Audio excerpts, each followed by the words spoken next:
When Kimberley was closed down in 1914,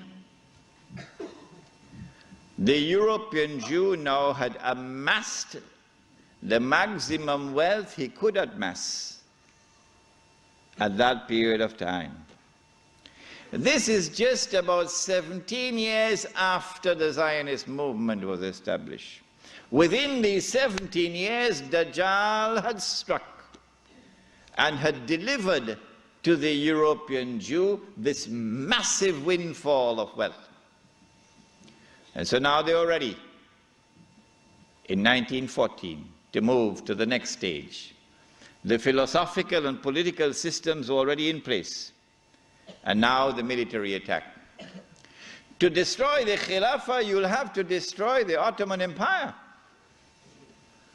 And you cannot destroy the Ottoman Empire with 5,000 Jews in an army. You need a world war to destroy the Ottoman Empire. That's a tall order. So what you do is you plan a conspiracy. And you stay behind so that your fingerprints are not on the crime. In other words, you plan a September the 11th. Huh? The attack took place in the summer of 1914 when the Grand Duke Franz Ferdinand was assassinated in Sarajevo. In the summer of 1914, there were 6 major powers in Europe. And there was one dark horse across the Atlantic. No one knew how fast it could run because it had never run in a race so far. One dark horse across the Atlantic. And 6 major powers in Europe. They were number 1, Russia, France, Britain, Germany, Austria, Hungary, that's 5. What's number 6? Turkey. Ottoman Islamic Empire. Ain't no Turkey as yet. Ottoman Islamic Empire. These are the 6 major powers. How can you bring about a world war which will result in the dismantling of the Ottoman Islamic Empire? You've got to do some good planning to do this one. When they attacked and assassinated the Grand Duke Franz Ferdinand, they left footprints which led to Russia. As on September 11th, they left footprints which led to Al-Qaeda and Saudi Arabia. Huh? The reason why, I forgot to mention this last night, the reason why they put so many Saudis on board the aeroplanes. You remember I told you about the Saudi who went to his government? He says, listen, I've heard in the newspapers and on CNN that I'm dead.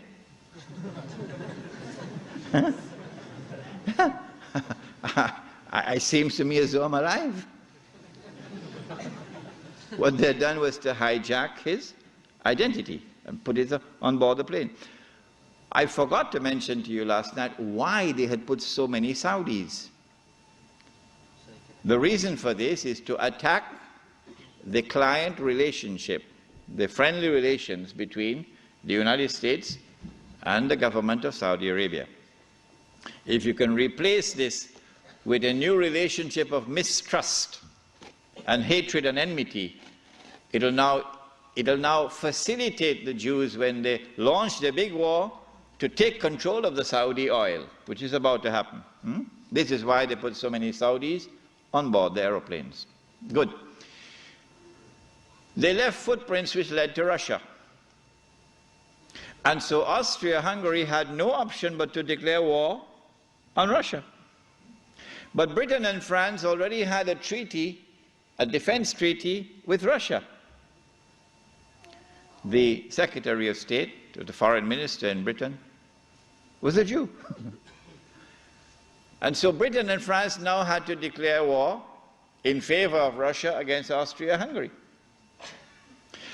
But Germany has the same racial ties with Austria-Hungary, so Germany is now forced to enter the war on the side of Austria-Hungary.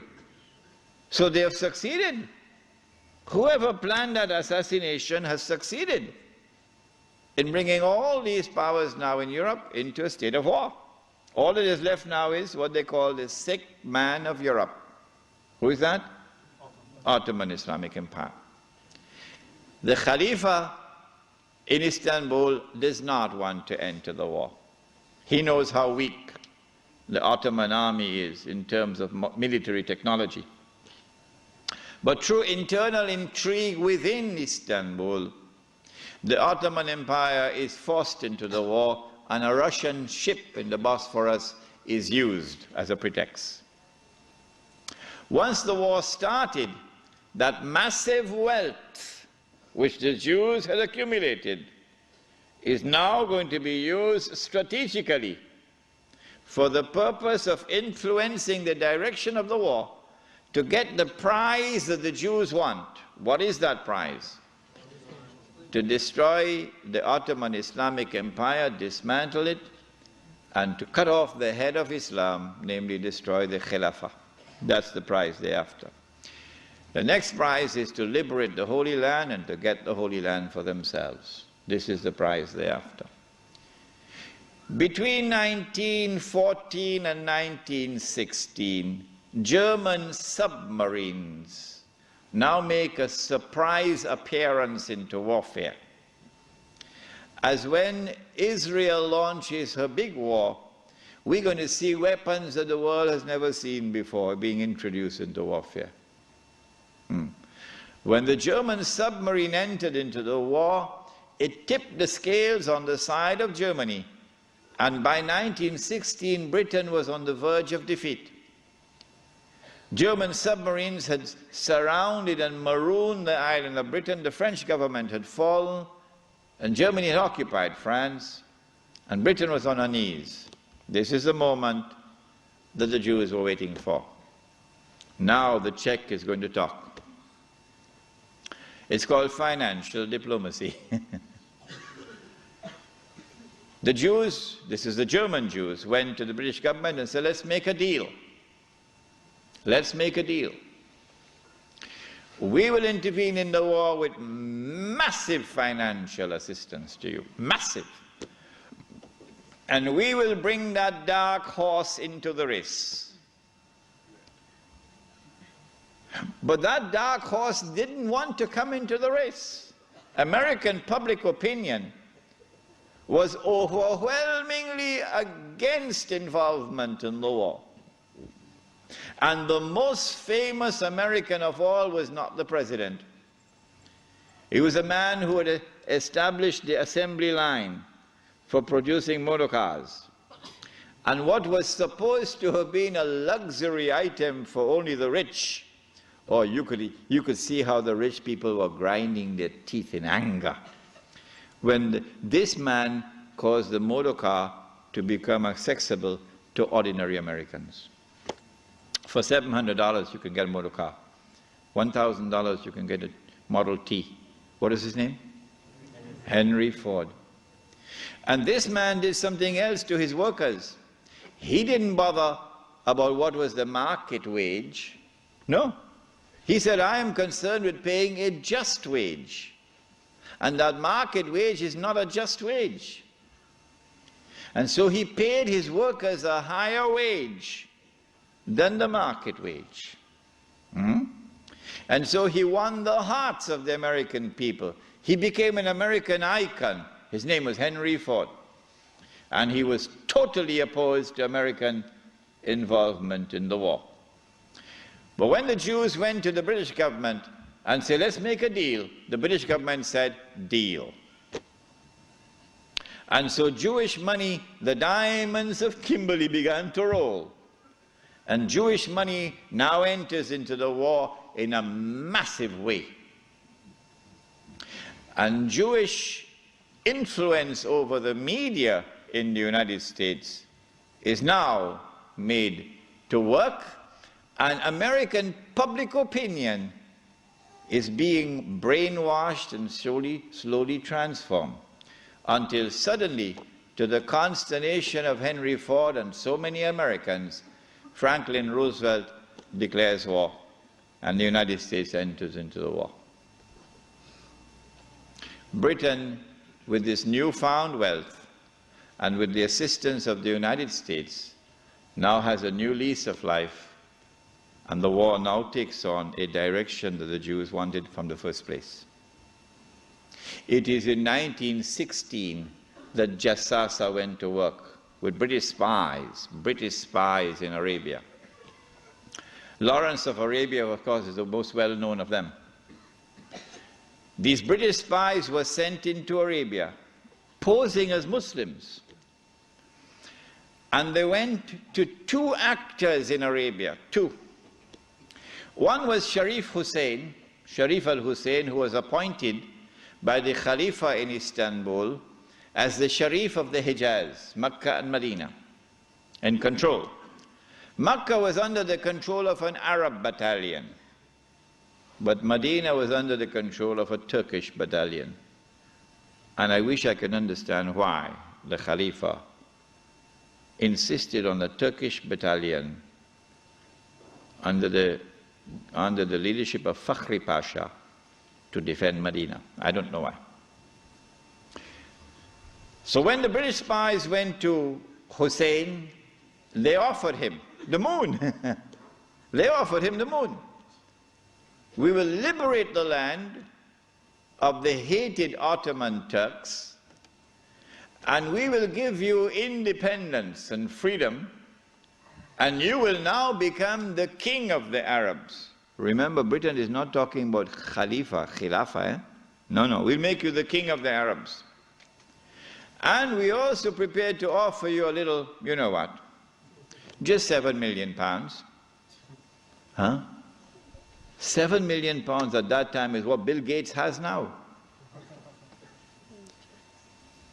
Sharif Hosein, the great-great-grandfather of Abdullah in Jordan now, then betrayed the Prophet Muhammad ﷺ, betrayed 1400 years of history of this ummah, violated the plain and clear command of Allah subhanahu wa ta'ala in the Quran in Suratul Ma'idah, in which He commanded us, Ya ayyuhalladhina amanu la tattakhidhul yahuda wan nasara awliya.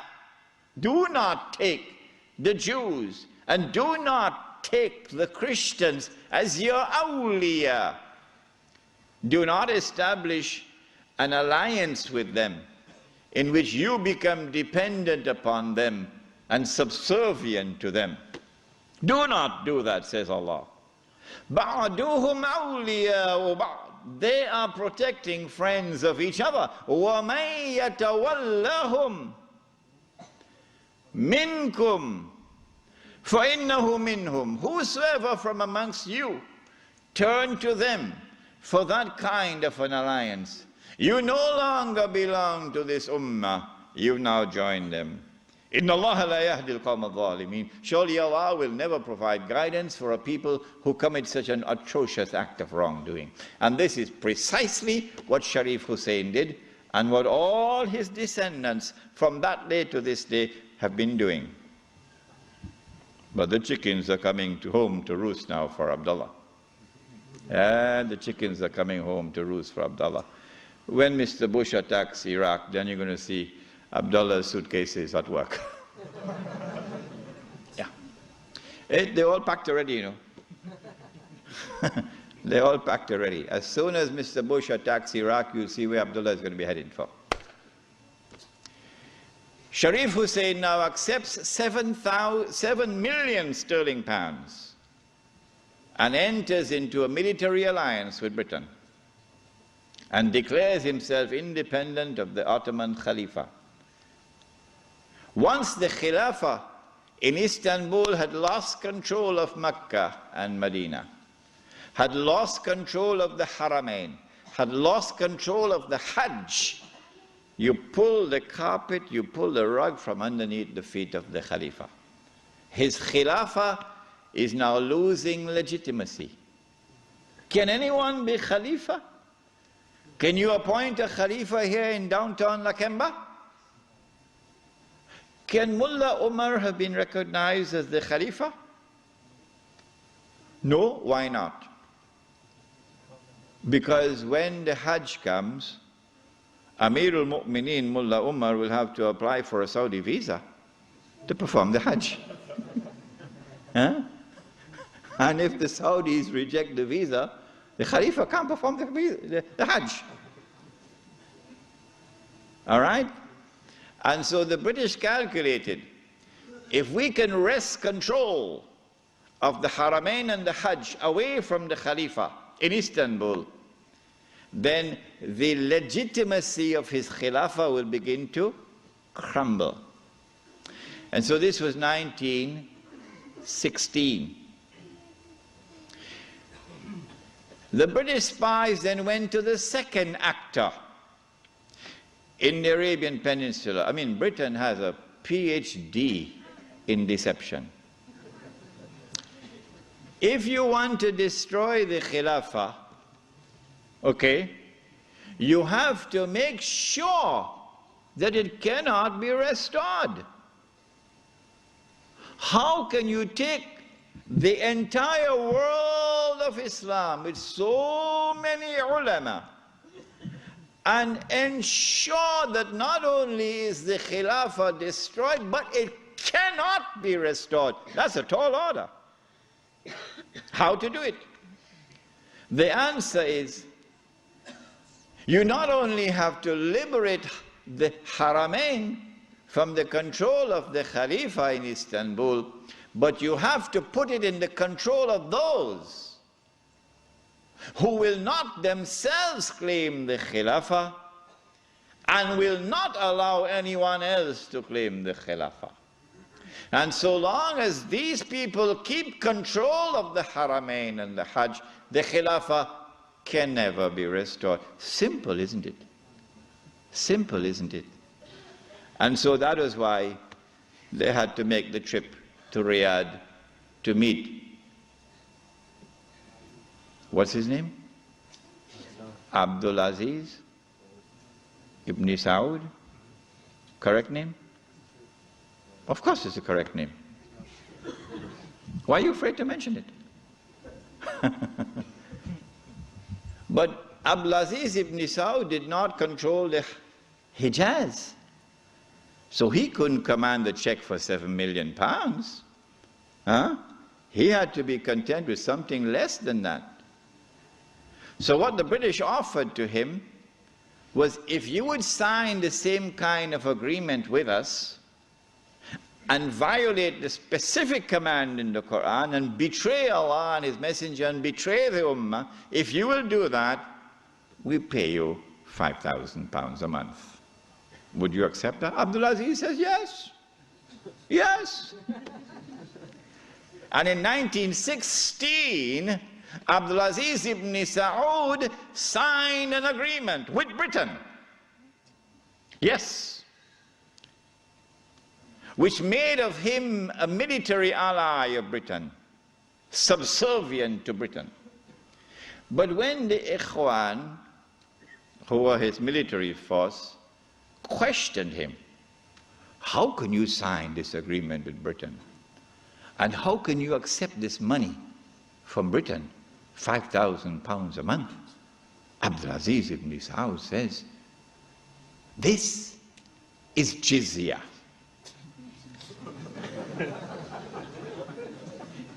Jizya is what they pay to me because I control them. It was dust in their eyes and they swallowed it.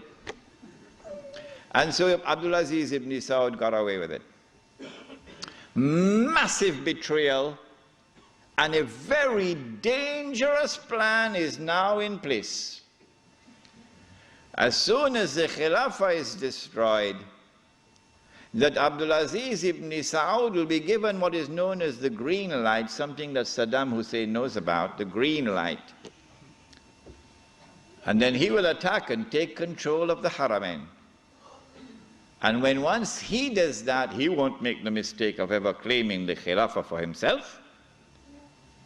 And he will never allow anyone else to claim the Khilafah, because no one else can take the control of the Hijaz and the Haramain from them, because they are supported by Britain. And so goodbye to the Khilafah. It's gone. It can never be restored.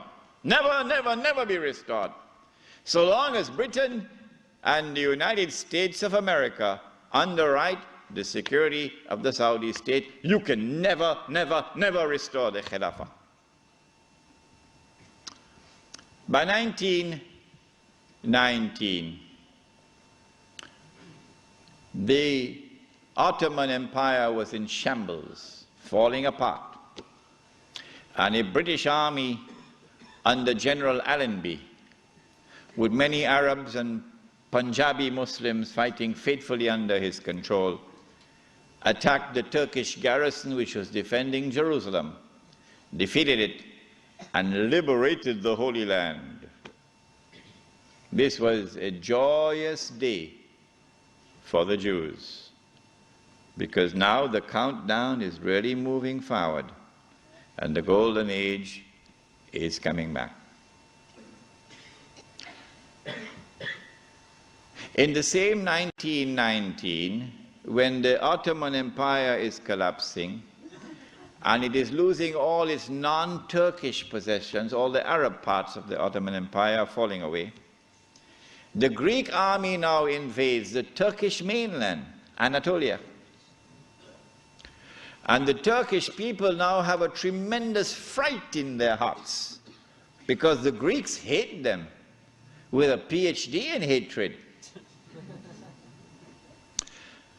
So Britain now has to create a Turkish general who would appear to the Turkish people as a savior who has come down from the heavens with his hands resting on the wings of angels to save the Turkish people. And so at a place called Gallipoli, a man named Mustafa Kemal inflicts a defeat on the ruling state in the world, Britain, and immediately climbs the ladder to become the hero of all heroes in Turkish history. Very convenient, isn't it? Mustafa Kemal now takes over. He is in fact de facto ruler over the Ottoman Empire, and the Khalifa is just a piece of furniture. In 1920, I think, or 21, there was a big treaty, negotiations in Versailles, and from this emerged now the Turkish Republic.